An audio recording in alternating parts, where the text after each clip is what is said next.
तो दोस्तों कल बहुत इंपॉर्टेंट मैच था केकेआर के लिए। पिछले मैच में मुंबई वाले मैच में इतना शर्मनाक तरीके से हारने के बाद बहुत मोटिवेशन बताओ, मोमेंटम बताओ, सब कुछ खत्म हो चुका था। रन रेट के तो लाले पड़ गए थे, -1.4 धीर ऑलमोस्ट रन रेट हो गया था। तो कमबैक करना बहुत ज्यादा मुश्किल हो गया। तो एक स्टेटमेंट विन, नॉर्मल विन, एक स्टेटमेंट विन की जरूरत था फिर से मोमेंटम बैक करने के लिए, मोटिवेशन बैक करने के लिए। और कल के मैच में हम लोगों ने देखा कल बहुत सारे रिकॉर्ड्स टूटे हैं।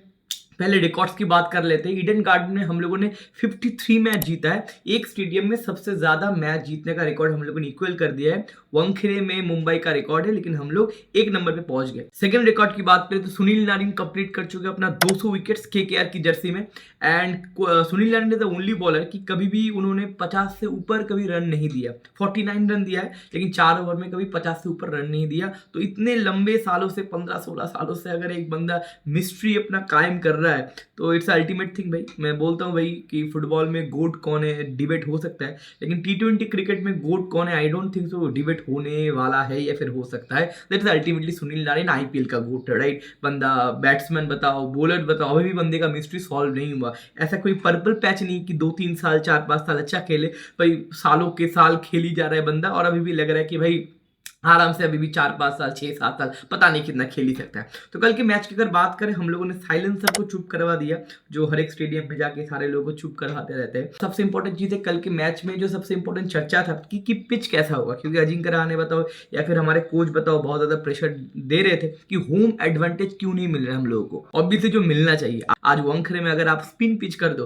तो कहना कि मुंबई स्ट्रगल करेगा। आप अगर चिपॉक में पाटा पिच कर दो तो भैया चेन्नई कहने की स्ट्रगल करेगा। तो चेन्नई के पास हर टाइम स्पिन फ्रेंडली बॉलर होते हैं ज्यादा, क्योंकि उनके पिचेस उस तरीके से ऑपरेट करते हैं। और अगर वानखेड़े की बात करें, हर वक्त मुंबई के पास एक बैटिंग हेवीवेट टीम होता है, या फिर आरसीबी में हर वक्त एक बैटिंग हेवीवेट टीम होता है, क्योंकि चेन्नई स्वामी में, वानखेड़े में पाटा विकेट होता है। तो हर एक होम टीम अपने जैसा पिच ऑपरेट करवाना चाहते हैं, लेकिन वो कोलकाता में नहीं होता। पहले होता था, गंभीर जब कैप्टन थे पहले 5-6-7 सालों में, तब स्पिन फ्रेंडली विकेट मिलता था। लेकिन आज के टाइम में, पिछले 3-4 साल में भाई स्पिन का तो नामो निशान है नहीं। और हमारे पास भैया मिस्ट्री स्पिनर्स है, अच्छे खासे स्पिनर्स है। तो फाइनली कल हम लोगों ने थोड़ा स्लोइश विकेट देखा। देखो हम लोगों का पास जो स्पिनर्स है ना, हमारे पास ऐसा कोई विकेट नहीं चाहिए कि जहां पे बॉल ज्यादा घूमेगा, 1-1.5 डिग्री टर्न करेगा, नहीं मेरे भाई।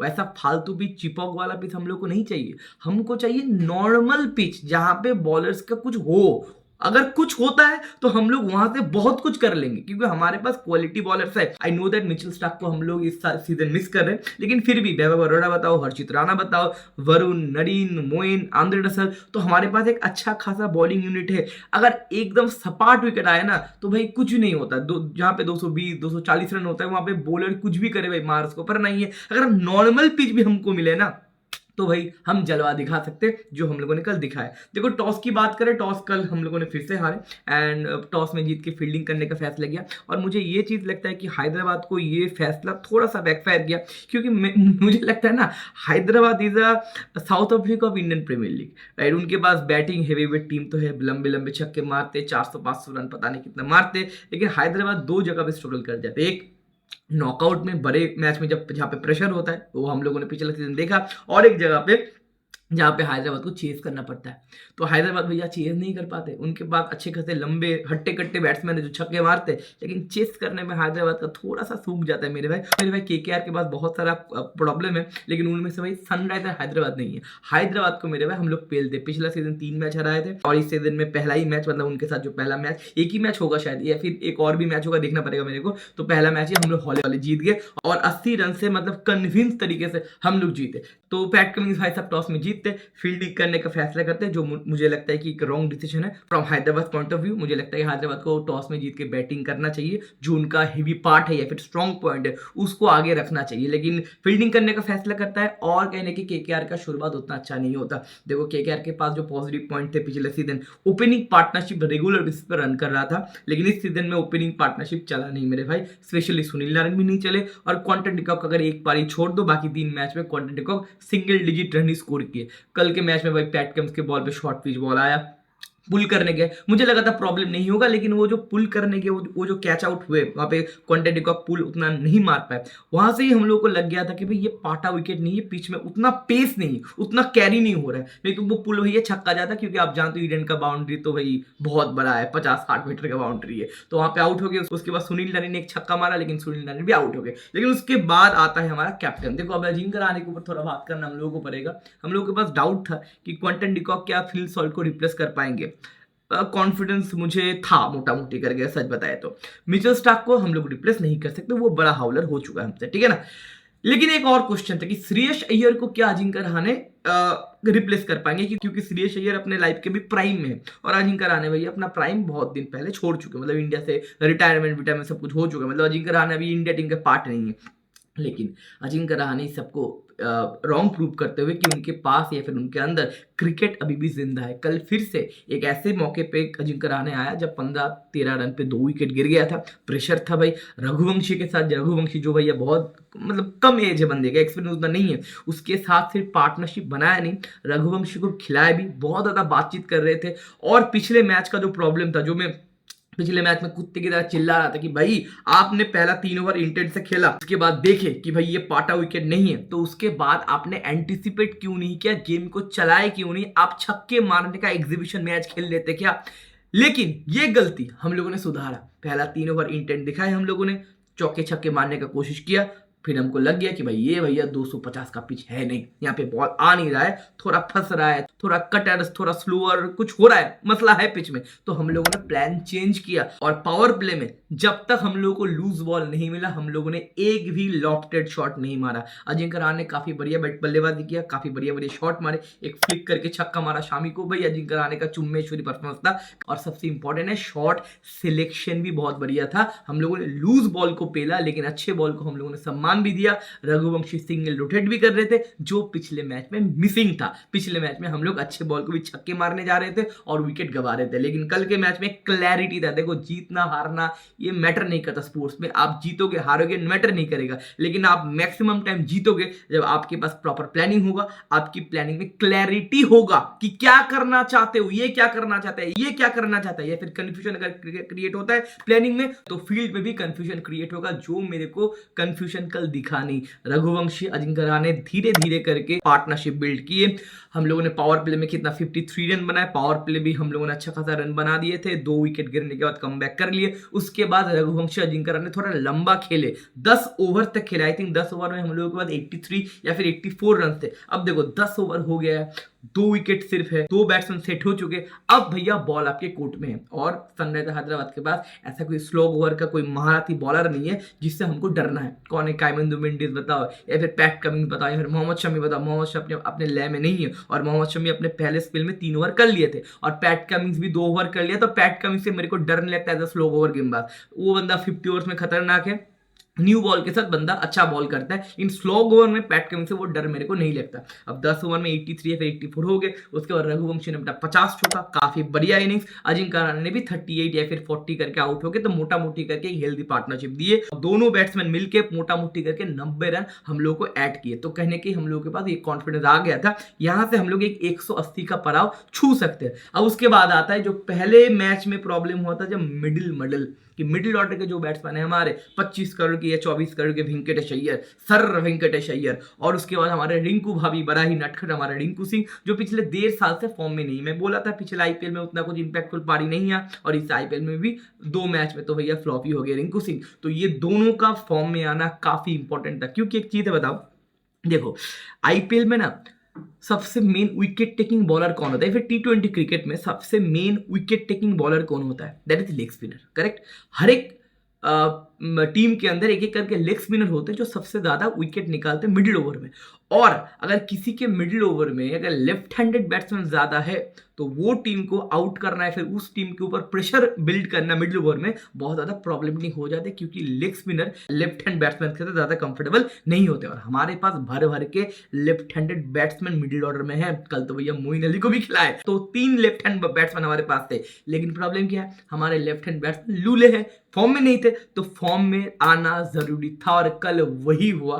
वेंकटेश अय्यर और रिंकू सिंह कल लाजवाब पारी खेले, लेकिन इसका क्रेडिट मैं अजिंक्य रहाणे और रघुवंशी को भी देना चाहूंगा, क्योंकि रिंकू सिंह और वेंकटेश अय्यर दोनों ही पहले 8-9 बॉल पे ना, ये दोनों ही बैट्समैन 6-7-8-9 रन पे थे, मतलब रन बॉल कर रहे थे, मतलब वो टाइम ले रहे थे। और ये टाइम उनको कौन दिया? रघुवंशी और अजिंक्य रहाणे का जो मोटा पार्टनरशिप है उसकी वजह से ये लोग को टाइम मिला और ये लोग सेट हुए, 9-10 करके बॉल खेले इंडिविजुअली। उसके बाद आया भैया तूफान, वेंकटेश अय्यर का तूफान। लेकिन मेरे भाई कैरिड अवे नहीं होना है। अभी इंटरनेट में मैं देख रहा हूं, देख लिया 25 करोड़ रुपए क्यों दिए थे वेंकटेश अय्यर को, देख लिया वेंकटेश अय्यर कौन है भाई? एक इनिंग्स खेला है। आपको सबसे ज्यादा रुपए दिया गया है केकेआर से, हमारे टीम से, मतलब आप सबसे एक्सपेंसिव खिलाड़ी हो, तो आपको बेस्ट खिलाड़ी बनना पड़ेगा। 14 मैच के अंदर कम से कम 6 से 7 मैच में आपको ऐसा पारी खेलना पड़ेगा, 60-70 का नहीं तो भी 40-45 का पारी खेलना पड़ेगा, क्योंकि स्पोर्ट्स में या फिर लाइफ में consistency is the key, consistency is the most important part. अब 1-2 इनिंग्स खेल लो और सोशल मीडिया भी हीरो बना देते, मैं भाई हीरो नहीं बनाऊंगा तुमको मेरे भाई, आपको 5-6 इनिंग्स खेलना पड़ेगा, क्योंकि भाई 25 करोड़ रुपए एक इनिंग्स के लिए तो भैया दिए नहीं थे। मिचेल स्टार्क को हम लोगों ने 25 करोड़ रुपए दिया था, 3 मैच सिंगल हैंडेडली बंदे ने हम लोगों को जिताया था। मुंबई का वानखेड़े वाला मैच, प्ले ऑफ 1 और फाइनल वाला मैच। तो कहने के 25 करोड़ रुपए अगर वसूलना है भैया तो कम से कम 3 से 4 मैच हम लोगों को जिता के देना पड़ेगा। लेकिन थोड़ा सा नेगेटिव साइड को या फिर गाली गलौज को साइड में रखते, थोड़ा अप्रिशिएट करते वेंकटेश अय्यर का। लेकिन देखो प्रॉब्लम क्या है ना, वेंकटेश अय्यर का मैं बहुत बड़ा फैन नहीं हूं, बिकॉज टेक्निकली बंदा स्ट्रांग नहीं, बंदे का फुटवर्क नहीं। आप बोलोगे हाँ फुटवर्क तो भाई सहवाग का भी नहीं था, लेकिन भैया सहवाग और वेंकटेश अय्यर दोनों बहुत अलग है। तो बंदे का थोड़ा फुटवर्क अच्छा होता ना तो पैर वैर हिलता है, या फिर थोड़ा शॉट सिलेक्शन अच्छा होता है, या फिर शॉट का कैपेसिटी ज्यादा होता तो वेंकटेश अय्यर को मैं लाइक करता। लेकिन ठीक है, कल वेंकटेश अय्यर ने मतलब जलवा दिखा, 60 रन बनाए, ताबड़ तो छक्का वक्का बहुत कुछ मारा। रिंकू भैया ने भी 16 बॉल पे 32 बनाया, तो रिंकू भी अपना थोड़ा बहुत फॉर्म में आ गए। और मोटा मोटी करके जो मैं 180-85 बोल रहा था, ये दोनों ताबड़ तोड़ बल्लेबाज करके 200 रन का कोटा हम लोगों का पूरा कर दिया। और 9 मैच बाद फाइनली ईडन गार्डन में भैया 200 हुआ, तो भैया 200 रन ईडन गार्डन में हो नहीं रहा था, तो हम लोगों ने टच कर दिया। एंड इसके बाद प्रेशर आता है भैया सनराइजर्स हैदराबाद के ऊपर, और उसके बाद हमारे बॉलर्स के ऊपर जो प्रेशर था कि पिछले 2 मैच में, मतलब मुंबई के मैच में तो कुछ रहा ही नहीं था, आरसीबी वाले मैच में हम लोगों ने पावर प्ले में अच्छा बॉलिंग नहीं किया, स्पेंसर जॉनसन उतना भी खतरनाक डिलीवरी नहीं कर पा रहे थे। हाँ, मुंबई में वानखेड़े में 1 ओवर रिकल्टिल को भैया खतरनाक बॉलिंग किए थे स्पेंसर जॉनसन, का स्विंग वगैरह मिल रहा था, बॉल वगैरह हिल रहा था। लेकिन कल मोइन अली को खिलाया गया, पिच थोड़ा स्लोपी, थोड़ा स्टिकी, थोड़ा स्लोइश होगा, ये नेचर में था, तो मोइन अली को खिलाया गया, लेकिन हम लोगों ने मोइन अली से बॉल नहीं करवाया। तो सनराइजर्स हैदराबाद के साथ ये थ्रेट था कि सुनील नारायण आएंगे, विकेट चटकाएंगे। लेकिन भैया क्वेश्चन कल आ गया आउट ऑफ सिलेबस, जी हाँ, वैभव अरोड़ा। देखो ट्रेविस हेड सारे टीम को मारता है, ये नील ब्लू कलर देख के ट्रेविस हेड पागल हो जाता है, छक्का चौका ठीक है कोई बात नहीं, लेकिन कोलकाता के बॉलर के सामने ट्रेविस हेड का भाई तूती नहीं बोलता। आप चैंपियंस ट्रॉफी में देखो, वरुण चक्रवर्ती ने पहले बॉल पे ट्रेविस हेड को आउट कर दिया था, और पिछले सीजन 2 मैच खेले थे ट्रेविस हेड, दोनों में 0 पे आउट किए थे, दोनों में डक पे आउट करवाए थे। कल भी पहले बॉल पे आउट हो जाता, कैच उठ गया था, थोड़ा सा स्लॉपी शॉट था, लेकिन सेकंड बॉल में ट्रेविस हेड फिर से छक्का मारने जाते, और वैभव अरोड़ा जो भैया करते, न्यू बॉल से स्विंग करवाना बंदे का आदत है, एंड ट्रेविस हेड सस्ते में आउट हो जाते। उसके बाद आते हैं हर्षित राणा, राणा जी माफ करना, राणा जी माफ करते अभिषेक शर्मा को, एक स्लोइश बॉल देते, और अभिषेक शर्मा भैया छक्के मारने जाते, वहां पे आउटसाइड एज होके वो भी आउट हो जाते। उसके बाद भैया धराधर जो विकेट गिरे, हम लोगों ने सनराइजर्स हैदराबाद को कमबैक करने का मौका ही नहीं दिया। वरुण चक्रवर्ती ने अपना चक्रव्यूह रचा, नारायण ने अपना नारायण अस्त्र फेंका, तो हमारे पास 2 भगवान है, चक्रव्यूह रचता है और दूसरा नारायण अस्त्र फेंकता है, तो हम लोगों ने कमबैक करने का मौका दिया ही नहीं।